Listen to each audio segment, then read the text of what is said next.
পাপান শুভ জন্মদিন। পাপান শুভ জন্মদিন, পাপান শুভ জন্মদিন। ও মাম্মাম নিতে হবে, তোমাকে নিতে হবে।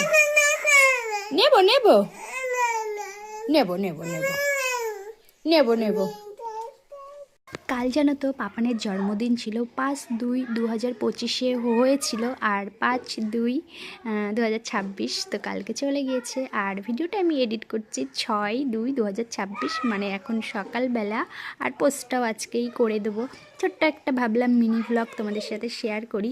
এইদিকে দেখো এক গাদা প্যান্ট আমি রোদ্দুরে দিয়েছি। কেন জানো তো? আমার পাপানকে আমি ড্রাইভার পরানো একদম পছন্দ করি না, সময় বুঝে আমি পরাই। তো ওই কারণে অনেক প্যান্ট হয়, আর ভাবি যে সকাল সকাল আগে আমার পাপানের জিনিসগুলো ধুয়ে দেওয়ার চেষ্টা করি, আর সারাদিন রোদটা পাওয়া যায় ওই কারণে। পাপান দিদিভাই তোমাকে কি খাইয়ে দিচ্ছে? হ্যাঁ, মিথ্যে মিথ্যে খাচ্ছ তুমি? মিথ্যে খাচ্ছে। যেহেতু কাল বৃহস্পতিবার ছিল, প্রসাদে দিয়েছিল মিষ্টি, তো ওটাই পাপানকে একটু দেয়া হচ্ছিল যে ঠাকুরের প্রসাদটাই খাক। আর জানো তো কোনো কিছু নিয়মকানুন করিনি, তার কারণ হচ্ছে আমাদের ঠাম্মা শাশুড়ি মারা গেছে, কোনো নিয়মকানুন করতে নেই এখন 1 বছর। সেই জন্য ভাবলাম যে কোনো কিছু করার দরকার নেই। আমি চাই আমার সন্তানটা সবসময় ভালো থাকুক, আর এই দিনটা তো প্রতি বছর বছর আসবে।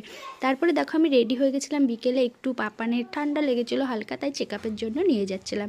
আর আমি তো গুছানোর পরে আমার পাপানকেও গুছিয়ে দিয়েছিলাম, আর দেওয়ার পরে না একটু ওকে খাইয়ে নিচ্ছিলাম। তো খাওয়া দাওয়ার পরে সকালে যে জামা কাপড়গুলো মেলে এসেছিলাম না, ওগুলোই ভাবলাম যে তুলে আসি। তো এই দেখো ছাদে কত জামা কাপড়, আর বলতে বলতে তো চলেও এসেছি, মানে আমরা ডক্টর দেখাতে চলে যাচ্ছি।